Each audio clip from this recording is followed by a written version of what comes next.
میں بہت ممنون ہوں آئیڈیاز 9 کے ذمہ دار حضرات، خصوصاً ہمارے نوجوان سید قرار حیدر کا، کہ وہ چاہتے ہیں کہ میں مرسی کے بارے میں اظہار خیال کروں۔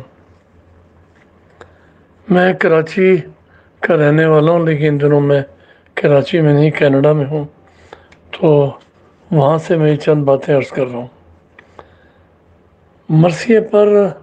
مرثیہ ایک مشکل ترین صنف سخن اس اعتبار سے ہے کہ اس کو سمجھا نہیں گیا، مرثیے پر بات نہیں کی گئی، اور اس کی ساری وجہ یہ کہ پہلا اس پہ چھاپ یہ قائم ہو جاتی ہے کہ یہ ایک خاص گروہ کی شاعری ہے، مخصوص فرقے کے لوگ اس سے وابستہ ہیں، اور یہی وہ غلط فہمی جس نے مرثیے کو بہت نقصان پہنچایا۔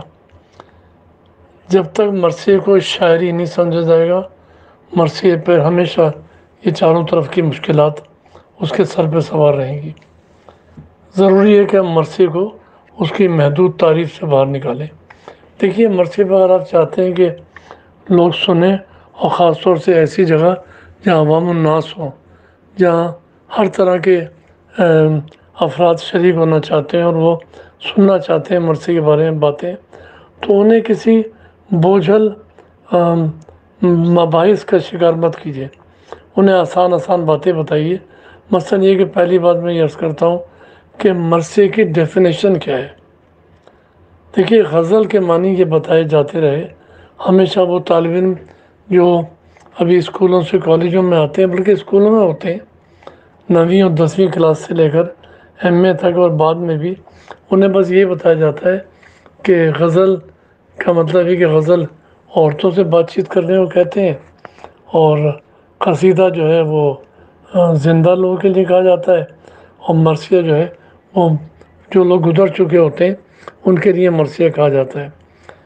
یہی وہ بنیادی کم خرابیاں ہیں اور خامیاں ہیں جس سے سارا تصور ناقص ہو گیا ہے۔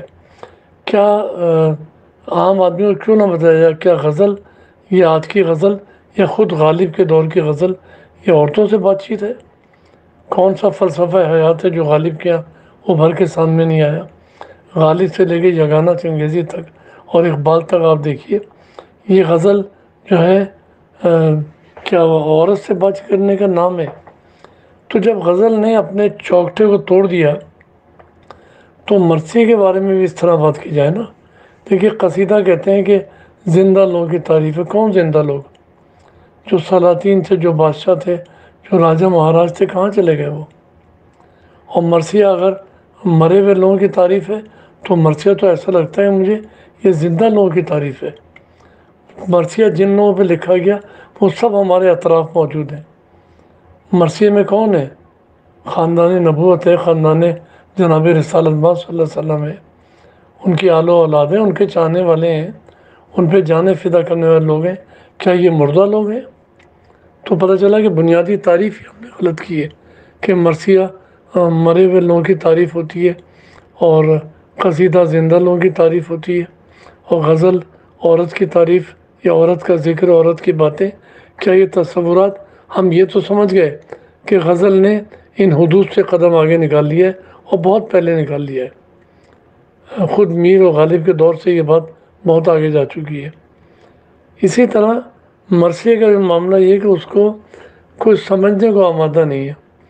میں نے بالکل اسکول تو خیر نہیں، کالج کے طالب علموں سے لے کے یونیورسٹی کے اسٹوڈنٹ نہیں، یونیورسٹی کے اساتذہ تک میں یہ دیکھا ہے، اگر بات ہو مرثیہ تو کہتے ہیں وہ تو رونے رلانے کی شاعری ہے، تو بس وہ اس سے آگے نہیں جا پاتے۔ اور پھر جو ہمارا ایک المیہ ہے ملت اسلامیہ کا کہ ہم سب لوگ بغیر کسی تفریق کے ہم سب تعصبات میں جھگڑے ہوئے لوگ ہیں، ایک دوسرے کی بات سننا نہیں چاہتے، سمجھنا نہیں چاہتے۔ اب جب یہ بات ہوتی ہے تو مجھے تو اپنی کلاس میں جب میں ایم اے کے اسٹوڈنٹ کو پڑھاتا رہا ہوں تو مجھے بعض وہ طالب علم بھی ملے ہیں کہ جب میں نے انیس کو پڑھانا شروع کیا تو انہوں نے ہاتھ کھڑے کرے کہا کہ سر ایک سوال کرنا ہے۔ میں نے پوچھو کیا کہنا چاہتے ہو؟ تو انہوں نے یہ سوال کیا کہ سر بات ہے کہ مرثیہ لکھنا تو شریعت کے خلاف ہی ہے، ایک اچھا کام نہیں ہے۔ اب وجہ تھی ان کو باتیں پتہ ہی نہیں، لیکن میں ہمیشہ اس بات کا قائل ہوں کہ محبت کے راستے سے آگے بڑھا جائے اور چیزوں کی گتھیاں سلجھائی جائیں۔ تو یہی ہوا کہ میں نے جب ایسے طالب علم سے بات کی کہ بھئی اس طرح مرثیے کو سمجھو، تو بالکل ان کا ذہن بدل گیا۔ ہمارا بڑا المیہ ہے، مرثیے پر آپ فلسفہ بھگار لیں، آپ دانشورانہ باتیں کریں، آپ اس کے نفسیاتی پہلو دیکھیں، سب اپنی جگہ پر ہیں، لیکن یہ تو بہت بات کی باتیں ہیں۔ اصل بات تو ہے کہ مرثی کے بارے میں جو بنیادی ایک الجھنیں ہیں، اس کو دور کیا جائے، تو پھر بات جو ہے نا خود واضح ہوتی ہے۔ میں نے طالب علم سے اکثر بات کی کہ بھئی غزل کا موضوع کیا ہے؟ اگر عورت نہیں بھی ہے تب بھی عورت سے مکالمہ ہے غزل۔ تو میں نے پوچھا کہ باقی رشتے کہاں چلے گئے؟